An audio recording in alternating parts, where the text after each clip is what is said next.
বাংলাদেশ সৃষ্টি হৈছে ৭১ চনৰ কথা আৰু মিয়াসকল হল অবিভক্ত ভাৰতবৰ্ষৰ প্ৰাক স্বাধীনতাৰ উত্তৰ পুৰুষ কমতাপুৰ যাওক আৰু বৃহৎ প্ৰাগজ্যোতিষপুৰ যাওক এইটো অসমৰ মানচিত্ৰত কৈছো আৰু যদি ভাৰতবৰ্ষৰ মানচিত্ৰত যায় অবিভক্ত ভাৰতবৰ্ষৰ মূলৰ আমি আসলতে মানুহ অৰ্থাৎ ভাৰতবৰ্ষৰ মূলৰ যেটো দ্ৰাবিড় মূলৰ বা অনাৰ্য মূলৰ যিসকল আমাৰ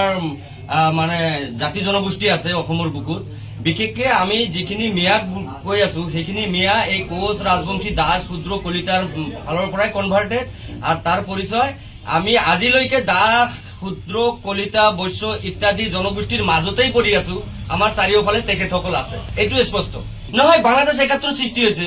মূল কথাটো হল যেতিয়া অবিভক্ত ভাৰতবৰ্ষখন আছিল অবিভক্ত ভাৰতবৰ্ষ যেতিয়া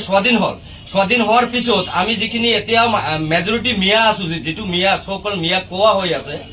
এই মিয়াখিনি তেতিয়াও ভাৰতবৰ্ষ যেতিয়া বিভাজন হল তেতিয়াও বাংলা পূৰ্ব পাকিস্তান বুলি ক'ব লাগিব তেতিয়া এই পাকিস্তানক সমৰ্থন কৰাই নাছিল ভীমবৰ দেউৰী নেতৃত্বৰ স্বৰ্গীয় ভীমবৰ দেউৰী ঈশ্বৰে তেখেতক স্বৰ্গত স্থান দিয়ক আমি আশীৰ্বাদ কামনা কৰিছো কিন্তু সেই ভীমবৰ দেউৰীৰ নেতৃত্বত ২৪ জন এই মিয়া বিধায়ক বুলি কৈছো আজিৰ ডেটত দিল্লীত গৈ মহম্মদ আলী জিন্নাক মেমৰেণ্ডাম যোগে প্ৰত্যাখ্যান কৰে যে আমি পাকিস্তানৰ লগত নাথাকো আমি জোৰ মিয়া ততে থাকিম অৰ্থাৎ তেতিয়া যেতিয়া ভাৰত ব্ৰিটিছ পিৰিয়ড অহাৰ আগত এইটো তো টোটেলি আমাৰ মিয়া যেটো এৰিয়াটো অৰ্থাৎ আমাৰ অসমৰ অধিকাংশ মানে মাটিকালি লগতে আজিৰ ডেটত বাংলাদেশৰ অধিকাংশ বাংলাদেশৰ ভালেখিনি মাটিকালি সিলেট কেন্দ্ৰকে আদি কৰি ৰংপুৰ আদি কৰি গোটেইখিনি অবিভক্ত কমতাপুৰৰ অধীনত আছিল আৰু সেই কমতাপুৰ ১৩০ ৰজা অৰ্থাৎ মহাৰজা বুলি ক'ব লাগিব কোচ নৰনাৰায়ণ তেখেতৰ অধীনত আমাৰ চুকাফাৰ ৰাজ্যখনো আছিল চুকাফাৰ ৰাজ্যখন অৰ্থাৎ চুকাফা শাসন কৰা জেগাখন আছিল প্ৰথম ষ্টাৰ্টিং পইণ্ট অবিভক্ত শিৱসাগৰখন সেইখনে গ্ৰেটাৰ অসম যেতিয়া হল তেতিয়া বংগ আৰু অসম বিভাজন হ'বলৈ গ'লে তেতিয়া আমাৰ এই মিয়াখিনি যদি আজিৰ ডেটত 80% বা 85% আমি আছো ইয়াতে এইখিনি যদি বংগৰ লগত সমৰ্থন দিল হয় তেনেহলে আজিৰ ডেটত দিদি জিন্দাবাদ দিল হয় মমতা জিন্দাবাদ দিল হয় কিন্তু হেতুটো হোৱা নাছিল কেৱল এইখিনি নহয় বৰাক ভেলীটো অলৰেডি বাংলা মাধ্যম ঘোষণা কৰিয়ে দিলে তেতিয়াই যেতিয়া ভাষা মাধ্যম আৰম্ভ হল আন্দোলন আৰম্ভ হল বৰাগৰ সেপাৰেট এটা সুকীয়া পৰিচয় আৰু ভাষাই আছে বাংলা ভাষা কিন্তু তেতিয়াও 1 মিনিট শেষ কৰি দিছো তেতিয়াও কিন্তু আমাৰ এই মিয়াসকলে সকল মিয়াসকলে ধুবুৰীৰ পৰা নগাঁও অৰ্থাৎ মিৰ্জুমুল্লা মানকাচৰ মিৰ্জুমুল্লাৰ পৰা আৰম্ভ কৰি নগাঁওলৈকে বৰাক ভেলীটো এৰি তাৰমানে এইখিনিয়ে সেই মাধ্যম ভাষাৰ আন্দোলনৰ সময়ত শ্বহীদ হ'বলগীয়া হল বাংলা মাধ্যমৰ বিৰোধিতা কৰাৰ কাৰণে আজি মইনুল হকে মৰিবলগীয়া হৈছিল ইতিহাস সাক্ষী আমি বাংলা মাধ্যম মানে গ্ৰহণ কৰা নাই চেক্ৰিফাইচ কৰিছো এছামিজ মাধ্যম সমৰ্থন কৰিছো তেতিয়াই ২৪% মিয়া এছামিজ মাধ্যম ভাষাত সমৰ্থন কৰি এছামিজ মাধ্যম ভাষাটো প্ৰতিষ্ঠা কৰাৰ কাৰণে ৬০% লৈ বৃদ্ধি কৰাইছিল বা ৬২% লৈ বৃদ্ধি কৰাইছিল এই মিয়াই ভাষা কৰিলে পূৰ্ব বংগৰ লগত নাথাকি অসম ৰাজ্য গঠন কৰিলে এসময়ত ভাৰত স্বাধীন হোৱাৰ পিছত ভাৰত বিভাজনৰ সময়ত পাকিস্তানক অপোজ কৰি ভাৰতবৰ্ষ বনালে ইমানবোৰ কণ্ট্ৰিবিউট কেৱল এইখিনি নহয়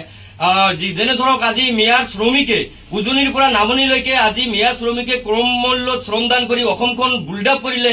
বিল্ডিং ঘৰ আদিকে কৰি অফিচ কাছাৰী সকলোবোৰ নিৰ্মাণ কাৰ্যত মিয়াৰ অশেষ শ্ৰম এইবোৰতো আমি নুই কৰিব নোৱাৰো এইবোৰ ঐতিহাসিক এইবোৰ হিষ্টৰিকেল প্ৰুভেন কথা এইবোৰ ইমানৰ পিছতো আজি ইমান কষ্টৰ মাজত মিয়া নিৰ্যাতিত লাঞ্ছিত বঞ্চিত মিয়াই আজি খাই নাখাই IAS অফিচাৰ হ'বলৈ পালে ডক্টৰ হ'বলৈ পালে ইঞ্জিনিয়াৰ হ'বলৈ পালে আৰু এখেতসকলেতো আজি গোটেইবোৰ মানে চেক্ৰিফাইচ দি আছে জাতিৰ উন্নয়নৰ কাৰণে কাম কৰি আছে না সকলোবোৰে বিতৰ্ক মুক্ত এইটো এটা ঐতিহাসিক মোৰ যুদ্ধটো ন্যায়ৰ যুদ্ধ এইটো গণতান্ত্ৰিক যুদ্ধ সাংবিধানিক অধিকাৰ আদায়ৰ যুদ্ধ ইয়াত কোনো দল সংগঠনৰ লগত মোৰ লাগিবলগীয়া একো নাই আৰু বিশেষকে কৈছো কি আছো মিয়ালৈতো বিতৰ্ক হোৱাৰ প্ৰশ্নই নাহে প্ৰশ্নটো গ'ল বিভিন্ন সময়ত বিভিন্ন বিষয়ৰ ওপৰত বিতৰ্ক হৈ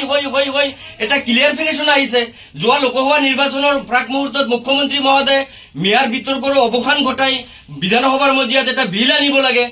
মিয়াৰ নামত এটা ৰিকগনাইজেশ্যন বিল আনিব লাগে বুলি মুখ্যমন্ত্ৰী মহোদয় স্পষ্ট ঘোষণাই কৰিলে ইমান বিতৰ্ক হোৱাৰ পিছত ইয়াত মুখ্যমন্ত্ৰী মহোদয়ক মই জগৰীয়া নকৰো বিশেষকৈ সদৌ অসম মিয়া মন্ত্ৰৰ ফালৰ পৰা কিয় শেষ কৰি দিছো কথাটো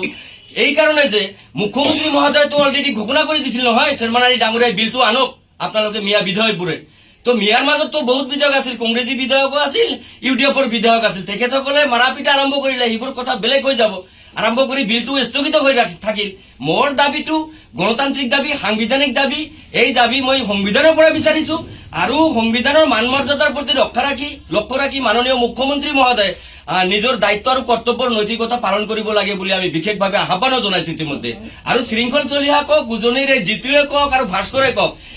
এওঁলোক মানে যদিও মানে কালিৰ ল'ৰা ক'ব নোৱাৰো, কিন্তু তথাপিও মানে অলপ বয়স কম, এখেতসকলে ইতিহাস